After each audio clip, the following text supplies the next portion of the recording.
Bueno, comencemos con la teoría de efecto Compton. Este tema es el tercer tema.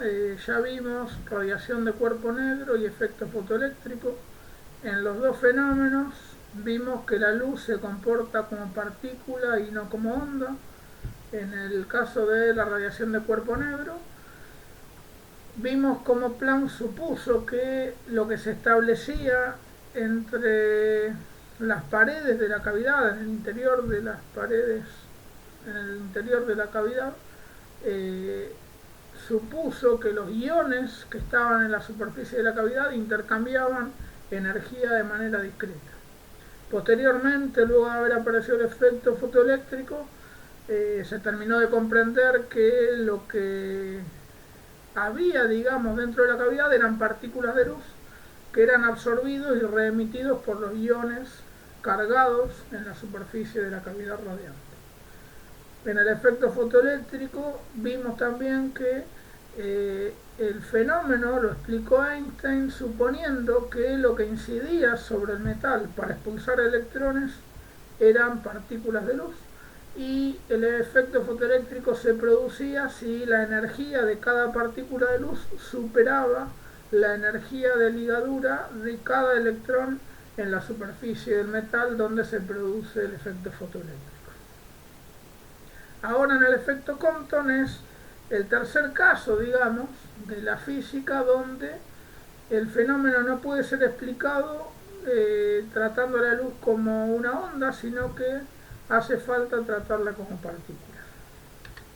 Por efecto Compton entendemos el caso en que un electrón es dispersado luego de que radiación incide sobre este electrón.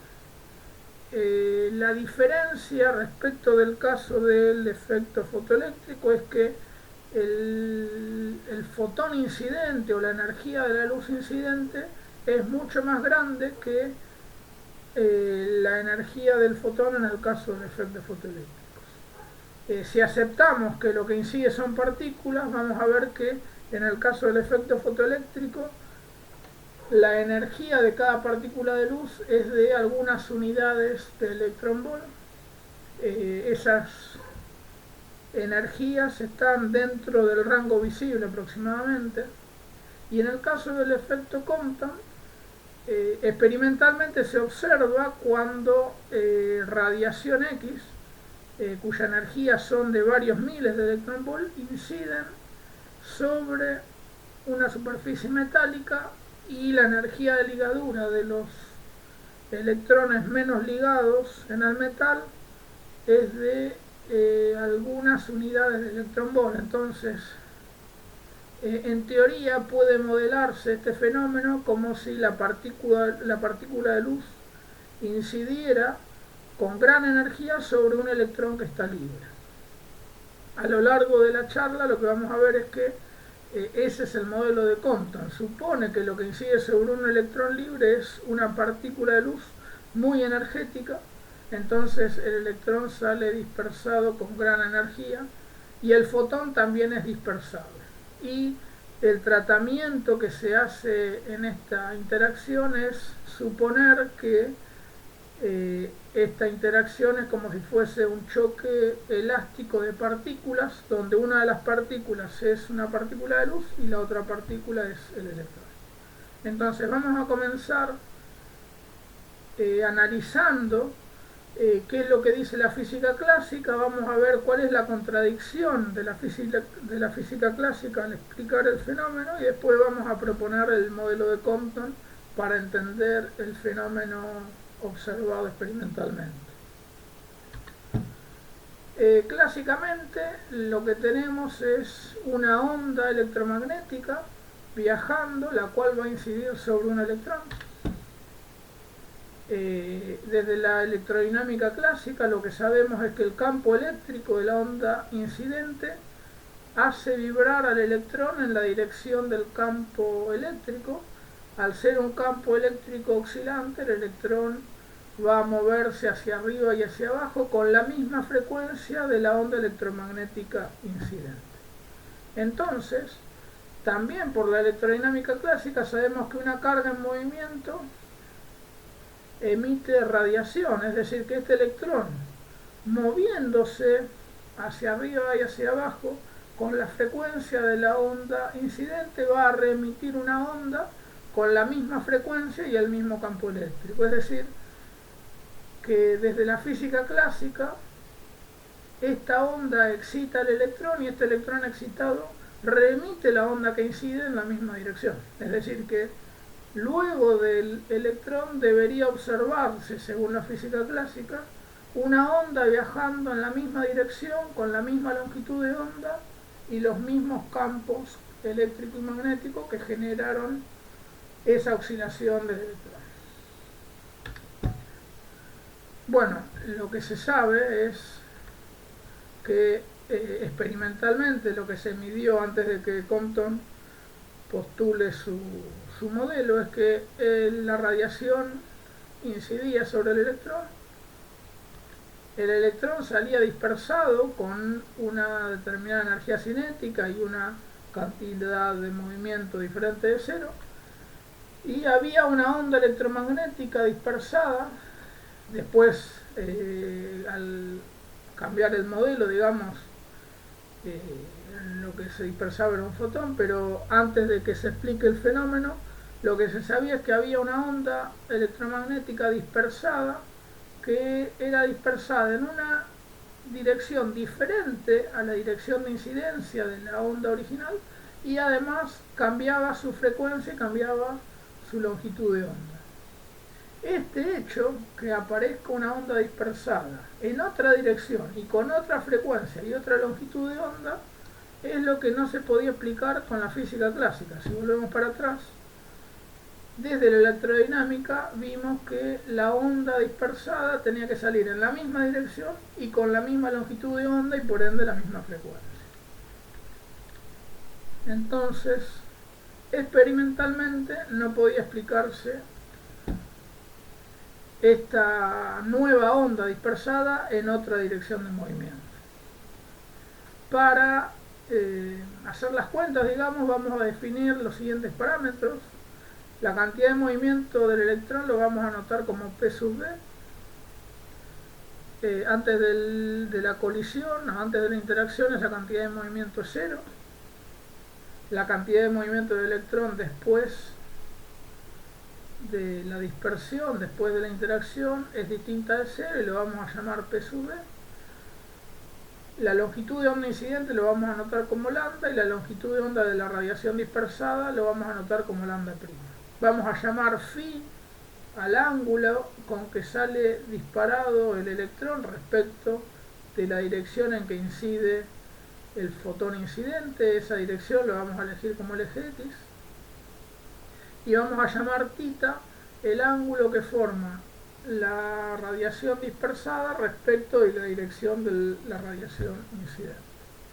Entonces, lo que supuso Compton es que lo que incide sobre el electrón es una partícula de luz y desde el punto de vista energético, parte de la energía que trae la partícula incidente se la da al fotón y eso hace que se la da al electrón y eso hace que el electrón salga disparado con energía cinética, y la energía que pierde el fotón disminuye la energía del fotón dispersado, y además, al ser dos partículas que chocan como si fuese en un plano, entonces el fotón es dispersado en un ángulo diferente respecto de la dirección de incidencia. Por conservación de la energía, como suponemos, o en realidad lo que supone Compton es que es un choque elástico, la energía antes del choque es igual a la energía después del choque entre las partículas. Es decir, que la energía del fotón incidente más lo que hay que aclarar es que como el fotón es muy energético, el electrón sale dispersado con una velocidad muy alta, entonces hay que hacer un tratamiento relativista. Si bien todavía no vimos relatividad, lo vamos a ver al final de la materia, este es el único tema donde aparece un concepto de relatividad. Lo que tenemos que aceptar después cuando veamos relatividad va a quedar más claro es que en relatividad la energía tiene otra manera de ser calculada, digamos. Hay que considerar el hecho de que una partícula que tiene masa distinta de cero tiene una energía que se llama energía en reposo. Entonces, el electrón, por el solo hecho de tener masa, tiene una energía en reposo que lo llamamos E sub E minúscula. Entonces, la energía antes de la colisión es la energía del fotón incidente más la energía en reposo del electrón. Y luego del choque o luego de la interacción tenemos la energía del fotón dispersado más la nueva energía del electrón dispersado. La nueva energía es la energía original, que dijimos que en relatividad, por tener masa, el electrón tiene una energía asociada, que es la masa del electrón por la velocidad de la luz al cuadrado, más la energía cinética que adquiere el electrón luego de ser dispersado por el fotón. Si hacemos las cuentas, acá me va a quedar la masa en reposo del electrón por c cuadrado, y en este término me va a quedar la masa en reposo por c cuadrado más la energía cinética, es decir que la expresión que me queda es análoga, digamos, desde el punto de vista de la conservación de la energía, lo que me quedaría en la física newtoniana. Me queda que la energía del fotón incidente se transforma en la energía del fotón dispersado más la energía cinética que se lleva el electrón. Si ahora planteamos la conservación del momento lineal en el choque, vamos a tener la conservación de un vector en un plano. Vamos a elegir la dirección X como la dirección de incidencia y la dirección Y perpendicular a la dirección de incidencia. Entonces, antes del choque tenemos la cantidad de movimiento del fotón incidente, que en este caso el módulo lo anotamos como P fotón incidente. Y después del choque, en el eje X tenemos la componente del electrón dispersado en la dirección del eje X. Si recordamos que el ángulo que forma la dirección del electrón dispersado respecto del ángulo del fotón incidente es φ, entonces la componente en el eje X del electrón luego del choque es P, el módulo de la cantidad de movimiento del electrón por el coseno de φ, más la componente del momento lineal del fotón después del choque por el coseno de θ. Recordemos que θ es el ángulo que forma el fotón dispersado respecto de la dirección del eje X, que es la dirección del fotón incidente. Y en el eje Y, el eje perpendicular a la dirección de incidencia, antes del choque tenemos 0, porque el fotón incidente se mueve en el eje X, y después del choque tenemos para arriba la componente de la cantidad de movimiento del electrón, es decir, el módulo P sub B por el seno de φ, y hacia abajo la componente de la cantidad de movimiento del fotón dispersado, es decir, el módulo P del fotón dispersado por el seno de θ. Y recordemos que la cantidad de movimiento del fotón se calcula como h sobre la longitud de onda. Para el caso del fotón incidente es h sobre la longitud de onda del fotón incidente, y para el caso del módulo de la cantidad de movimiento del fotón dispersado es h sobre lambda prima, donde lambda prima es la longitud de onda del fotón dispersado. Entonces, recordamos el esquema del fenómeno, es decir, suponemos que el electrón incidente está en el eje X, el fotón incidente, perdón, está en el eje X, el electrón está en reposo, y después del choque el electrón sale disparado con cantidad de movimiento no nula, formando un ángulo φ respecto del eje X, y el fotón sale disparado con una nueva longitud de onda lambda prima y formando un ángulo θ respecto de la dirección de incidencia. Si hacemos las cuentas con la expresión de la conservación de la energía y la conservación de la cantidad de movimiento en el choque, podemos calcular la diferencia entre la longitud de onda de la radiación dispersada menos la longitud de onda de la radiación incidente. Y lo que se encuentra es que esta diferencia es función del ángulo que forma el fotón dispersado respecto de la dirección de incidencia. Y la expresión es h, la constante de Planck, sobre la masa del electrón por la velocidad de la luz, por un factor que es 1 menos el coseno de θ, donde θ es el ángulo que forma la dirección de la cantidad de movimiento del fotón dispersado respecto del eje X. En esta figura mostramos a distintos ángulos de dispersión cuál es la señal, digamos, cuál es la radiación dispersada. Cuando, fíjense que la parte de abajo simboliza un tubo de rayos X, es decir, la fuente que genera el fotón incidente. Esta línea roja vertical representa la dirección del fotón incidente y estaría rotada, digamos, respecto de lo que elegimos como eje X en el modelo para esquematizar el choque. El blanco de carbono es el material donde queremos expulsar electrones. Recordemos que el fotón incidente tiene una gran radiación, una gran energía de radiación, y el electrón o los electrones en el blanco de carbono están ligados con una energía que son del orden de unidades de electronvolt, y la energía de los rayos X son miles de electronvolt. Es decir que experimentalmente es como si estos electrones estuviesen libres para la gran energía que tiene el fotón incidente. Esto de acá atrás